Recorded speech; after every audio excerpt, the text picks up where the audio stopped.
Julia Garner, yeah, people are big mad that she's a new Silver Surfer. So let's break it all down because the film's not even out yet and the internet is in full meltdown mode. Got me. But seriously, me and you know what we gotta do. We gotta talk about all the nonsense that's been going on around the female Silver Surfer. I think I speak for the entire Marvel community and for those in the Marvel community that are too afraid to admit it when I say this. But as soon as we all saw Julia Garner's female Silver Surfer, we all thought the exact same thing. I always ask, man, why does this keep happening? Why does Pedro Pascal keep getting cast? Why do executives in Hollywood keep casting Pedro Pascal? Hola México, ¿están listos? Bring it in, bring it in, bring it in. Wow.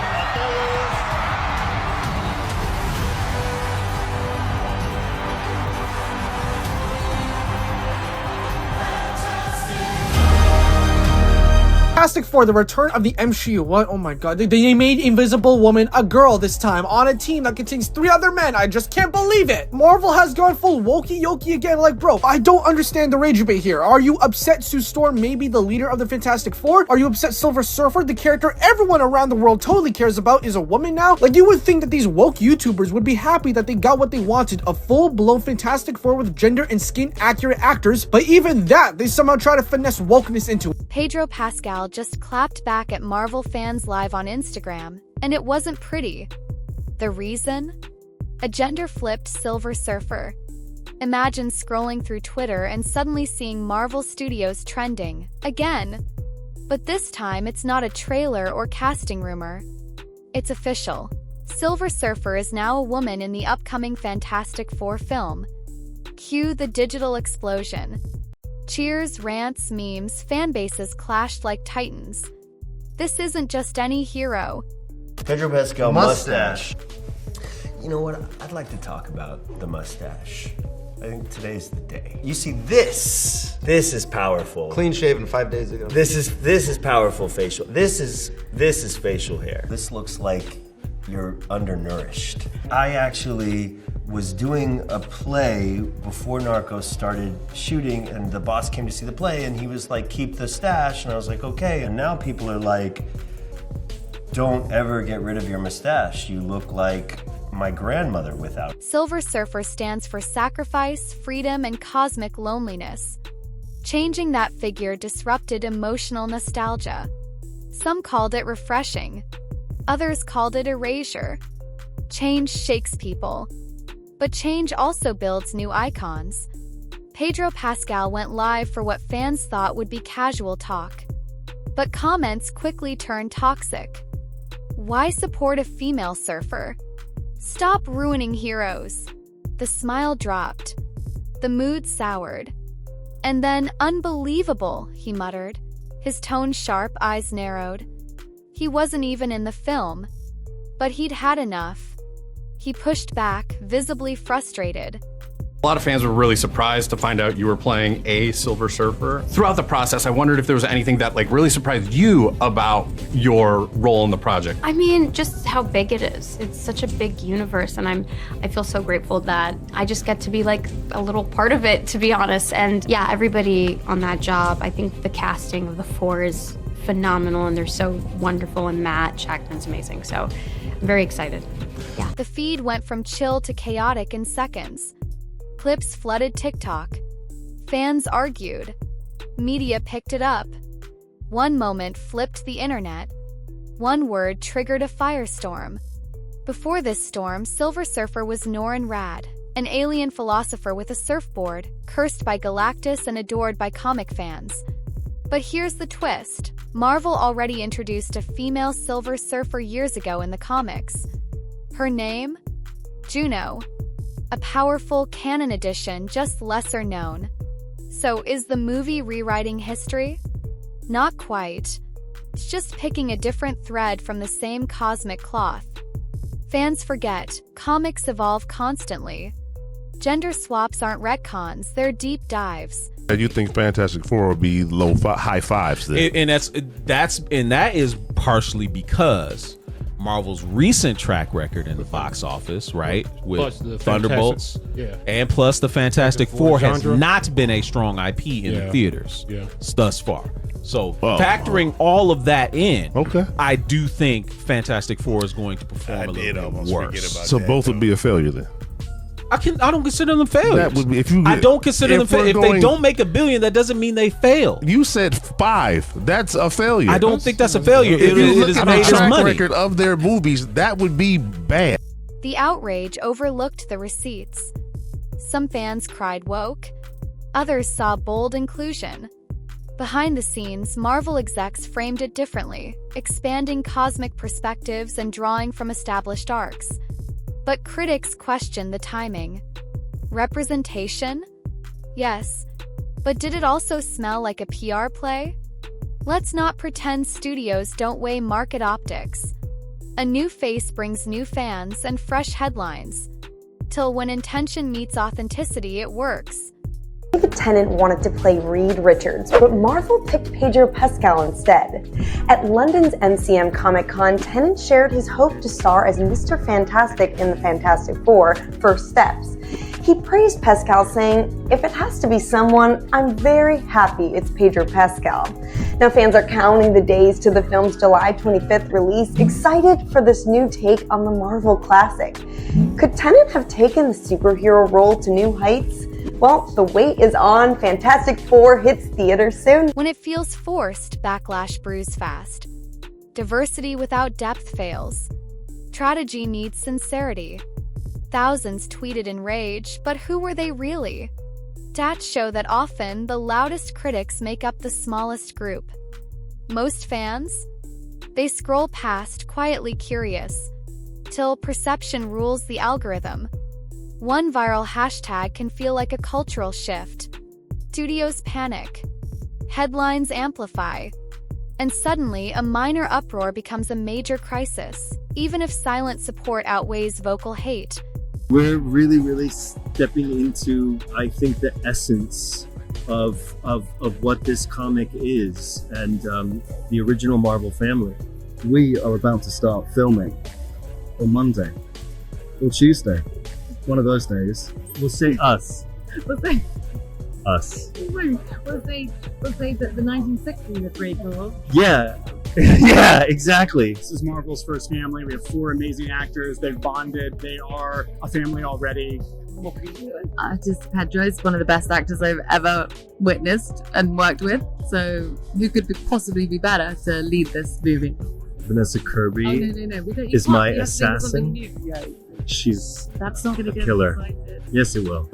Yes, it will. With Vanessa Kirby and Pedro Pascal. It's also the world. It's a completely new world. We're going into an era where the comic was born.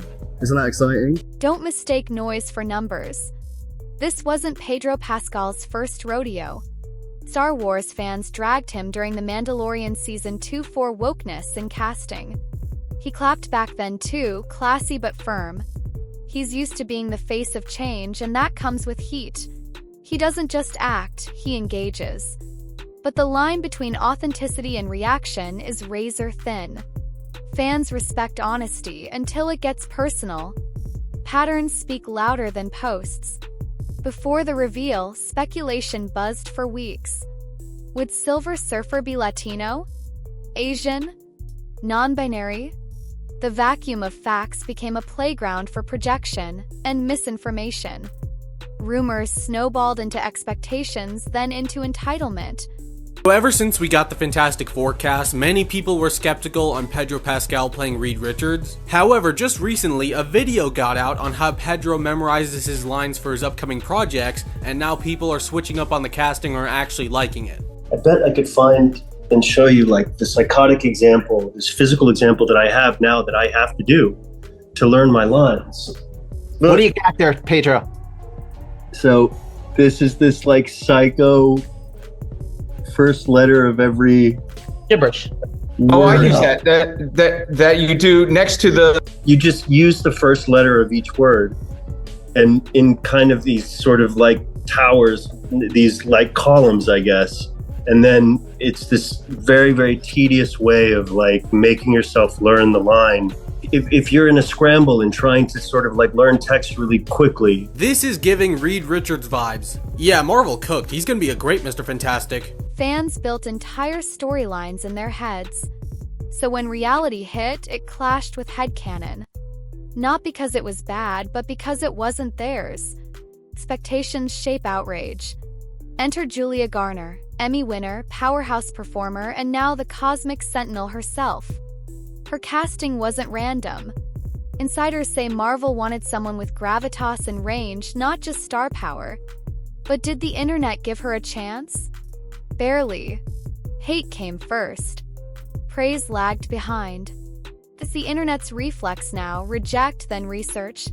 But her past roles in Ozark and Inventing Anna prove she can carry depth, detachment, and drama, all Silver Surfer essentials. Talent often gets buried beneath headlines. For many fans, characters aren't just fiction, they're personal. Childhood heroes, comfort icons, identity mirrors. So when studios change them, it feels like trespassing. Rational or not, that emotional connection runs deep. It's not about skin or gender. It's about memory.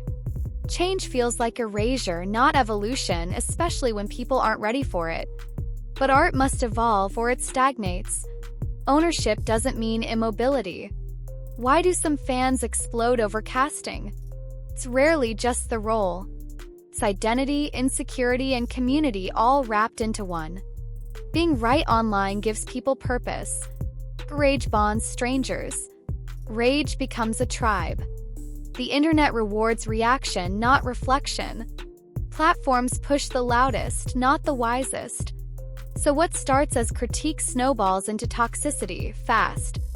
Don't feed the frenzy. If you're enjoying this breakdown, hit that subscribe button and share your wildest fan casting for the MCU. You never know who's watching. Headlines screamed, Pedro snaps. Marvel ruins Surfer. But here's the trick. Most outlets banked on rage clicks, not facts. They cherry-picked clips, stripped context, and spun a moment into a movement. That's how algorithms feed fire. Pedro didn't melt down. He reacted like a human. But nuance doesn't trend. A rage does. Truth moves slower than headlines. While fans spiraled, Julia stayed silent. No tweets. No interviews. No defense. Some called it cowardice. Others saw it as power. In Hollywood, silence isn't weakness, it's often survival. Letting noise burn out can be smarter than jumping into the fire. Her team likely knew this moment wasn't about fighting trolls. It was about nailing the role when the cameras roll. Silence can be strength. Marvel is evolving, and fast. From multiverse madness to gender-swapped icons, the studio's shedding its old skin. But some longtime fans feel left behind. The vibe? Identity crisis. What once felt grounded now feels experimental. Is that bad? Not necessarily. Reinvention is how brands survive. But missteps can feel like betrayal when nostalgia's the anchor. Loyalty craves clarity. Pedro isn't just a face on posters.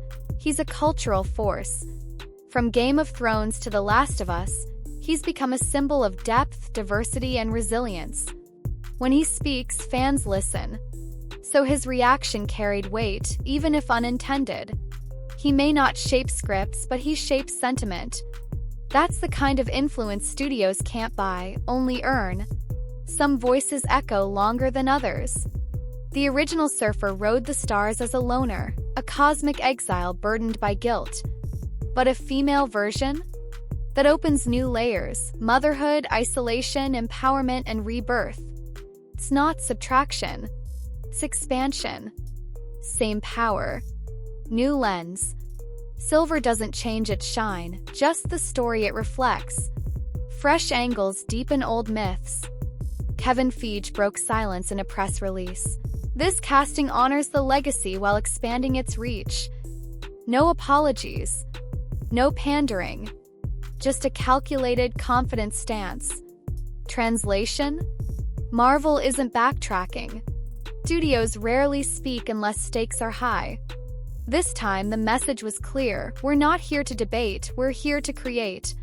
Action beats reaction every time. This isn't the first time Marvel changed a hero's gender, and it won't be the last. Jane Foster became Thor. Riri Williams took up Iron Man's mantle. Even Loki shifted forms across timelines. And guess what? Most of those arcs earned applause in hindsight. Controversy fades. Tories stand. What feels radical today becomes canon tomorrow. History keeps repeating with better lighting. Just before the IG Live ended, Pedro paused. He looked into the camera and said, "You don't have to like it, but don't tear down people who do. No drama. No clapback. Just truth." That moment went viral, not because it was loud, but because it was human. Chaos calm wins. Grace outlasts hate.